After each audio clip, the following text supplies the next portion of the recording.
भगवान श्री योगी रामसूरतकुमार की जय। सर्वं योगी रामसूरतकुमारार्पणमस्तु।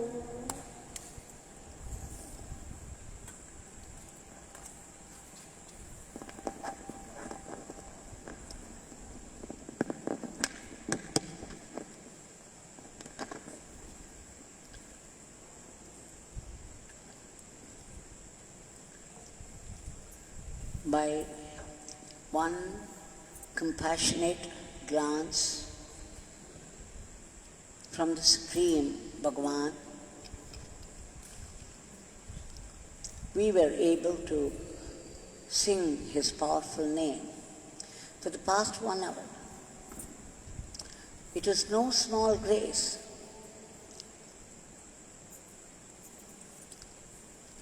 There could have been 100 excuses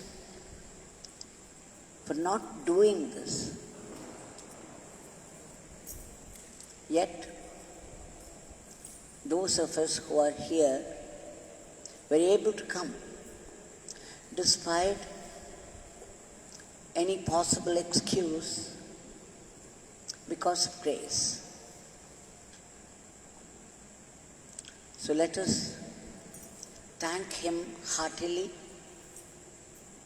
offering all these Nama flowers at his feet. Every Nama Sankirtan session is a moment of celebration. Celebration of the glory of his Nama.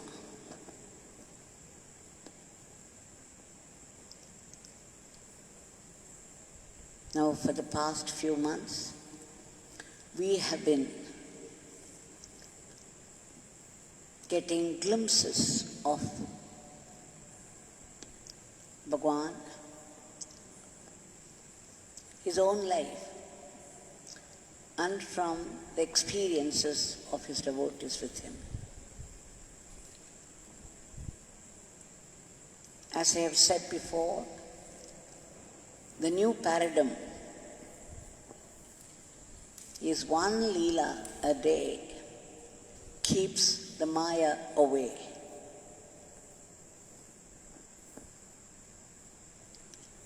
In one Leela, we come to know how the grace works. And that's a teaching lesson. And what's more, the presence of Bhagwan, the vibrant presence of Bhagwan. It is prescribed as a sadhana by Bhagwan.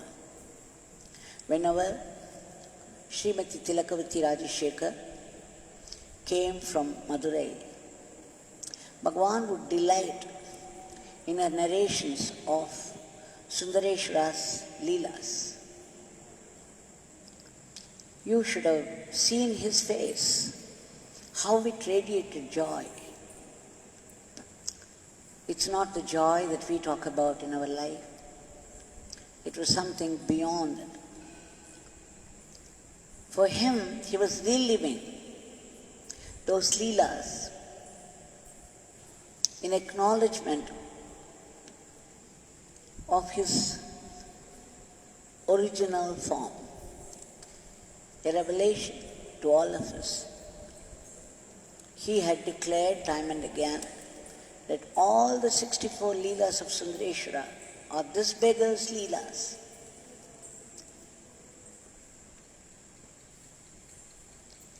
Now today we shall see how his grace worked and what we have to learn.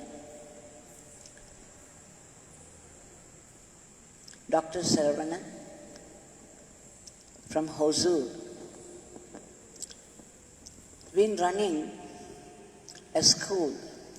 It's called Swati Matriculation Higher Secondary School. For the past 25 years,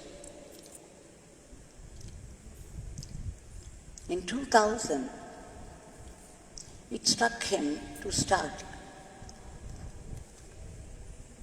a state board school separately, and he bought 5 acres of land for that, and even built the building necessary for the school.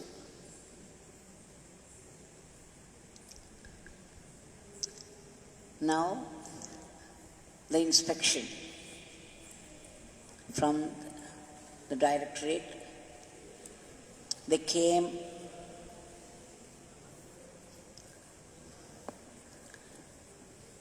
and went through the school, the students, and they sent the file to the directorate. Now, Sri Saravanan thought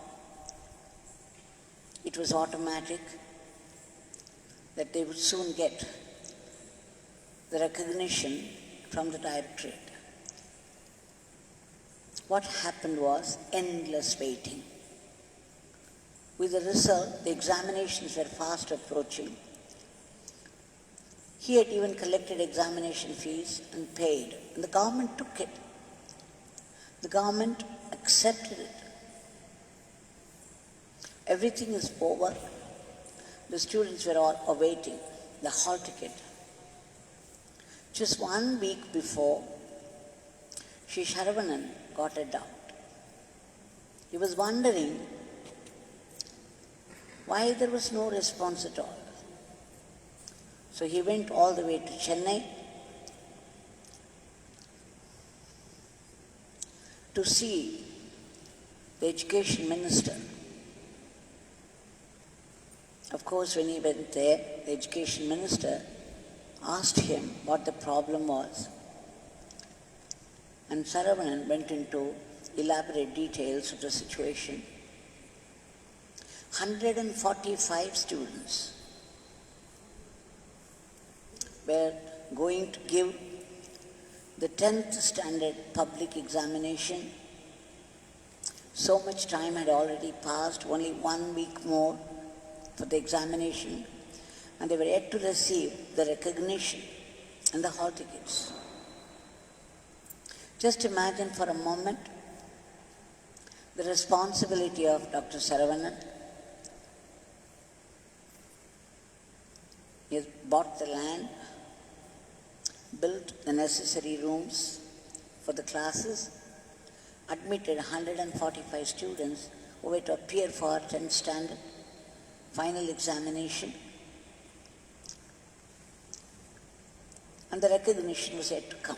The inspection had happened, the files had been sent, but no response.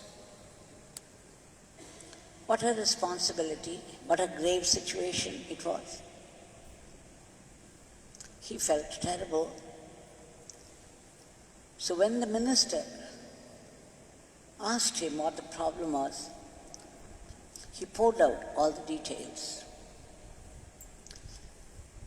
One thing, the whole family, Dr. Saravanan, his wife Lavanya, all very much devoted to Bhagwan. In the other school that he was running, Swati Matriculation Higher Secondary School, the students were regularly singing Bhagwan's Nama. So when he felt the necessity for another board school,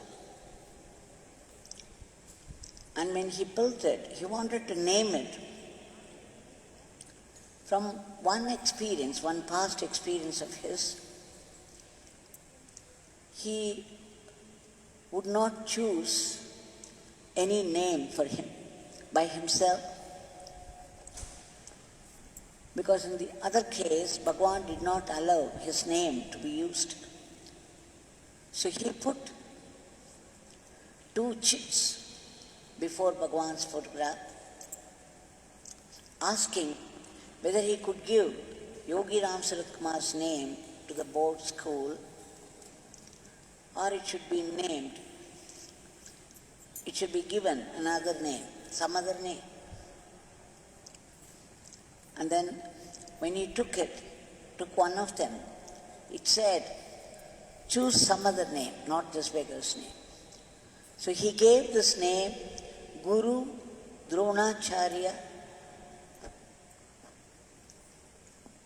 school of excellence. Now the school of excellence had to wait with fingers crossed. Now the minister was very responsive. He immediately very carefully listened to all the details. And Saravanan, right from the moment he started towards Chennai, was chanting Yogi Ramsuratkumar's name. He had no one else to help him with this great job. All the time he was depending only upon Bhagwan's grace. So as he put forth his problem, one man entered the room, and it happened that he was the director of the school education. Imagine, he was the one Sri Saravanan had to meet that day.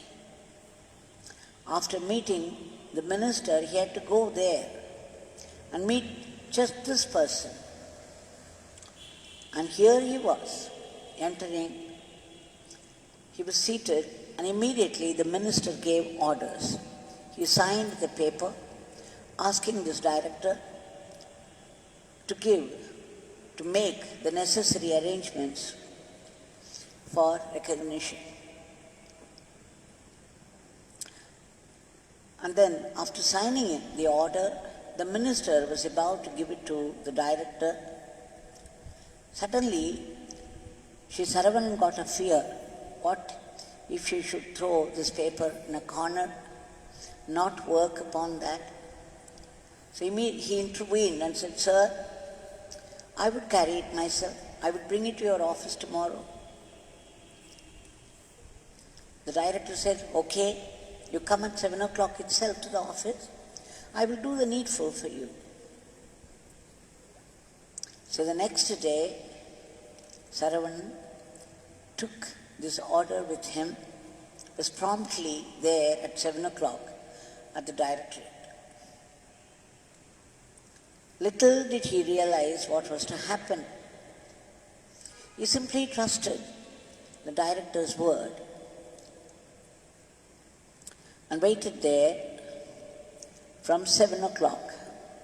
Soon it was 8 o'clock, 9 o'clock, 10 o'clock, 11 o'clock, 12, 1, 2, 3, 4, and 5 o'clock. There was no sign of this director appearing anywhere. But he waited patiently all the time, chanting. It's a huge responsibility. Just imagine admitting 145 students, taking up the responsibility for their examinations. What would he say to the parents who trusted him? So he was desperately chanting and waiting.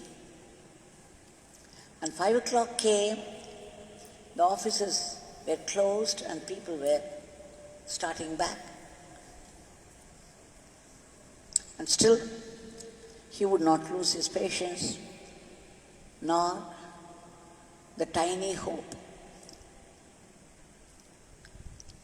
He waited 6 o'clock and 7 o'clock. At 7, the director came back. To his dismay, Sri Saravanan was still waiting with the orders from the minister. So the director said, "What, sir? What can I do? Tomorrow is the examination, and it is 7 o'clock tonight. You are coming here and demanding this. What can I do at this time?" I had to go supervising the examination arrangements in various schools. I could be back only now. I just cannot make any arrangement, nor can I give you any recognition. Then Saravanan almost begged him, saying, 145 students, sir, they're all waiting with dreams and hope. You have to do something. So finally the director relented and said, okay, we can still do something. Maybe you can bring all those 145 students to Madras. We would arrange some school for them as a center. Then I would give permission for them to write the exam. Now Sri Saravanan was flabbergasted. What is this? What is he saying? 145 students had to be brought all the way from Hosur, which is near Bangalore. Bangalore to Madras. And where would they keep them? He had to make all arrangements for their stay and food and everything. What is this director saying now at the last moment? You can imagine his misery and hopelessness. He was crying. Immediately he just left the place. He went to a corner and phoned up to his wife. And just before that, he broke down. He cried his heart out. He took out the photograph from his pocket, photograph of Yogi Ramsuratkumar Bhagwan, and said, Swami, what are you doing? At this late hour, what testing is this? Where would I go? Who will I turn to? Once, Sri Saravanan and his wife had lots of problems and they went to Bhagwan. At that time, Bhagwan told them, hereafter, no problems for you. So Saravanan remembered that and appealed, begged Bhagwan, you said that day, hereafter no problem. There is nothing but problem all the time. What can I do? Please help me, please help me. And then he realized the time was running out, so he made a call to his wife. He said, Lavanya, you have to bring all those 145 students. We have 3 buses, the school buses. Please bring them to Madras. Now it was Lavanya's turn, his wife's turn, to be flabbergasted. She said, what are you saying at this hour? Bringing all the children there to Chennai? And then she said, look, I have faith in Bhagwan. We are all chanting the name, all of us. There's 145 children, myself. We have been chanting the name, and I have faith that Bhagwan would definitely help us out of this situation. You please go try again. What faith? Just when Sri Saravanan broke down, his wife Lavanya's faith was strengthened. This is also his grace. So he wanted, it was at that moment, something came in a flash. A name, Thambidurai, came into his mind, and then he decided he would go and see this person. This Thambidurai was only a deputy speaker of the parliament. He held no responsibility in Tamil Nadu government. Yet, with faith in Bhagwan's grace, Saravanan decided he would resort to this last way out. So immediately he rushed to Sri Thambidurai, the deputy speaker. All the time chanting Yogi Ramsuratkumar Nama desperately. And to his surprise, Sri Thambidurai welcomed him, received him well, seated him and asked about his problems. And then of course, everything cascaded from Sri Saravanan's mouth and heart. Sri Thambidurai. Sri Saravanan had his own doubts about Thambidurai also because he held no responsibility. He might not have any voice. In any case, he was just going to try out. It was a test for Bhagwan's grace. But then, Thambidurai immediately got wild that such a thing was being done to the students who were waiting desperately for the hall ticket. And immediately he took the phone nearby, called out to the director and started shouting. He said, "What are you doing? You are expecting all these 145 students to be brought here to Madras? What arrangements have you made for this stay? What arrangements have you made for their food? You said yesterday yes, and today you are saying this? Just listen.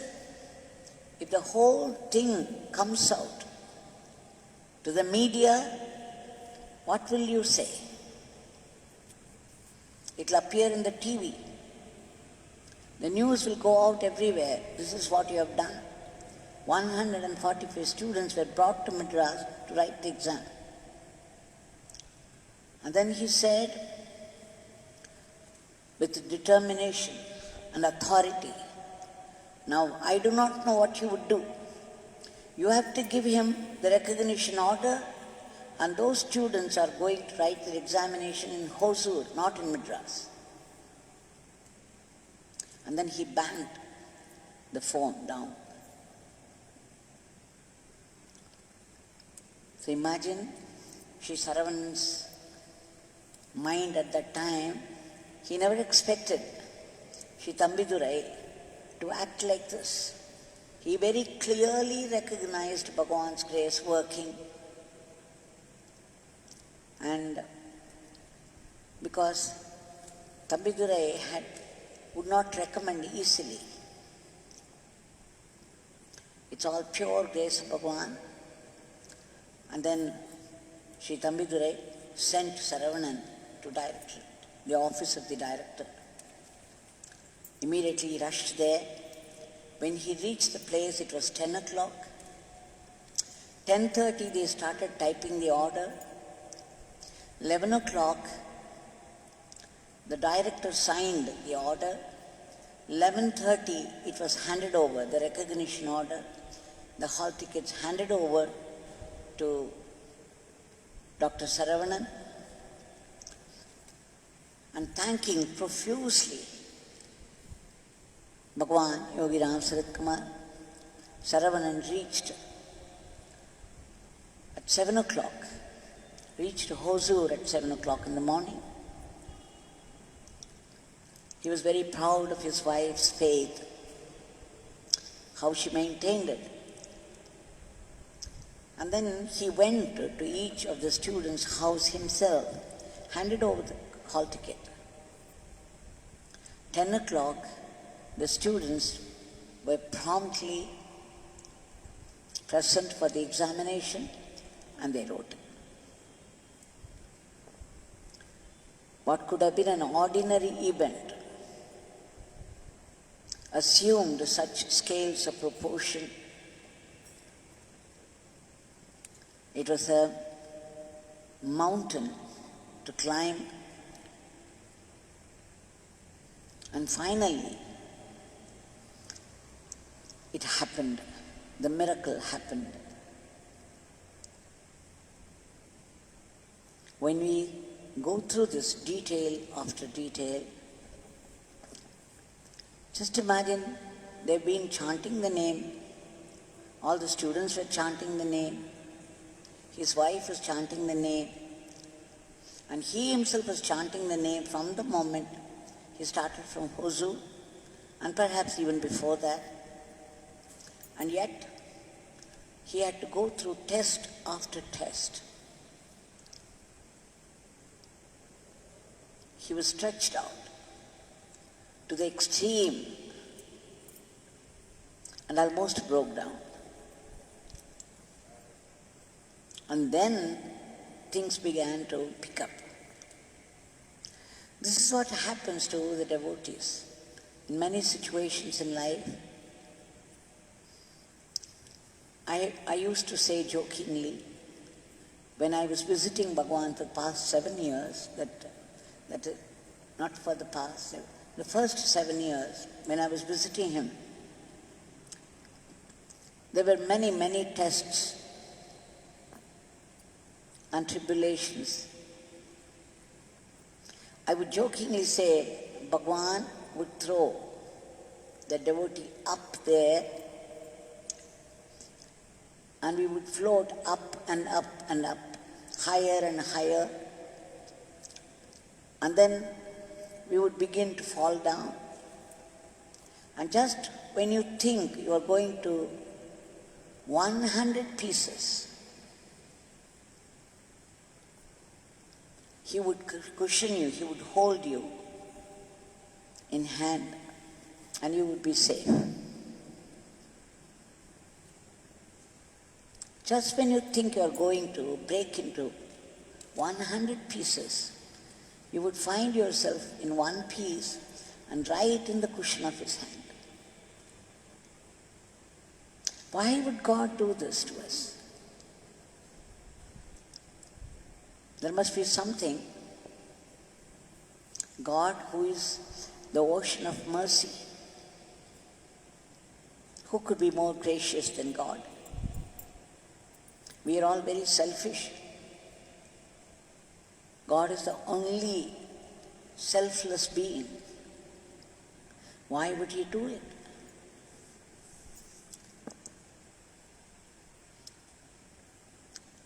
We have to go through all these experiences. Bhagwan said often, whatever happens, happens only by the will of God.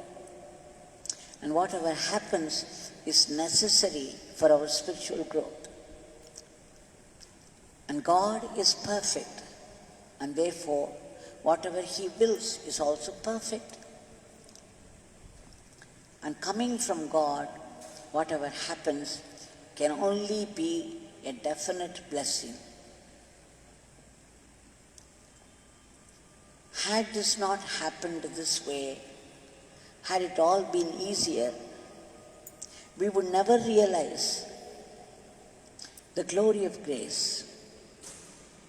It's only when you walk miles in the hot sun, you would be able to appreciate the shade of a tree.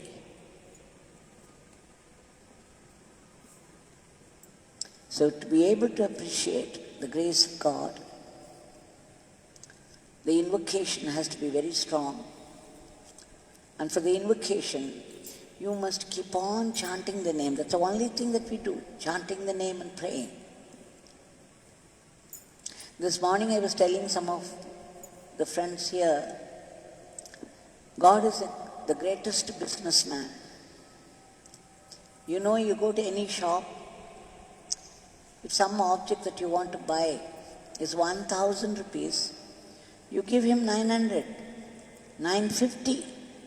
The shopkeeper would refuse to accept it. He would not hand it over to you unless you pay the full price. God is cleverer than all of us. Unless you give him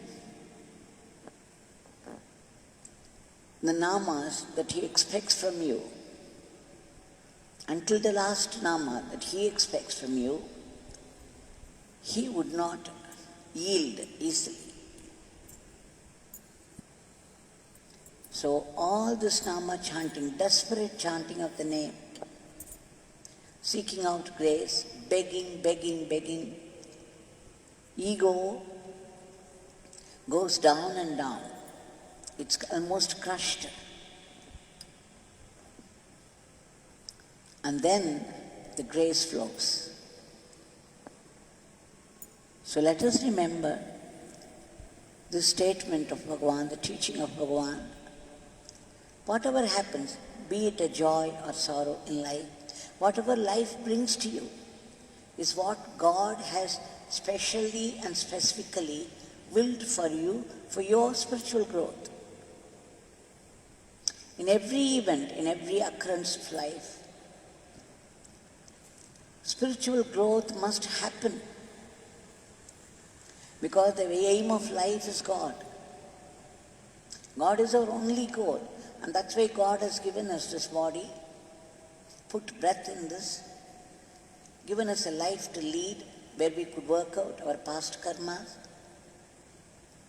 And each one event, each one detail of our life must push us towards God. So when we know the secret of suffering, it would be easier to reconcile to that. Bhagwan used to tell me, Devaki, in whatever situation, Father puts this beggar and you, we should not only accept it as His grace, but be grateful to God for it. Even acceptance takes quite a preparation of mind. What to say of feeling grateful to God for it?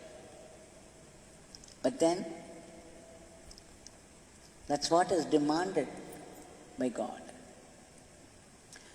Complete, total submission to His will. Now this Bhagwan, who helped him out of the situation,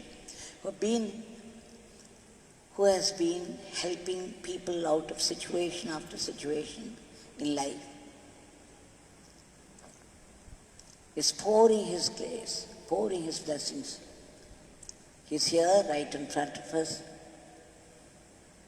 with a smile on his lips and Abhay Hasta. I'm here to give you refuge. Don't fear.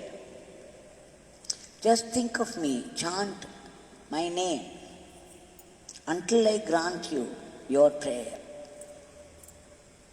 Keep on chanting. Don't lose heart. So that's what we have to do in the present day situation of the world.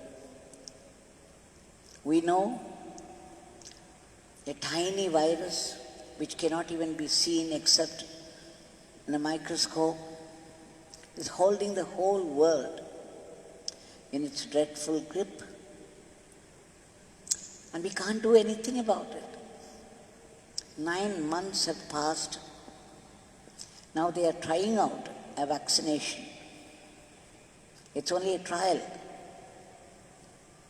Bhagwan should make it work. So let's pray to Him. Bhagwan, please cast your compassionate glance upon the whole world. Remove the panic from the hearts of people. Arrest the spread of the disease. Enter the vaccination. This vaccine, the vaccination drive is on. You please enter the vaccine and make it work. It would not only kill this virus, but its variants, the whole family of this virus. And Bhagwan, please free the entire world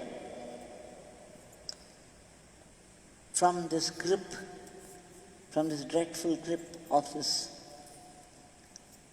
virulent virus, and bring back normalcy. It is time the students went to the schools or colleges. It's time the office goers went to the office. So many good things have also happened, but still there is no normalcy in the world. People are suffering endlessly. And all those brave soldiers who are in the field, fighting the disease against all odds, please give them protection. And above all, the economy. It's in bad shape.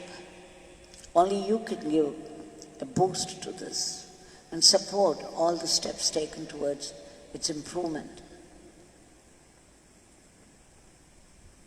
And we seek your huge grace for our constant remembrance of your name, and to be aware that we are only instruments in your hands, and that we should be good instruments in your hands to go about our life. Jai Yogi Ramsuratkumar.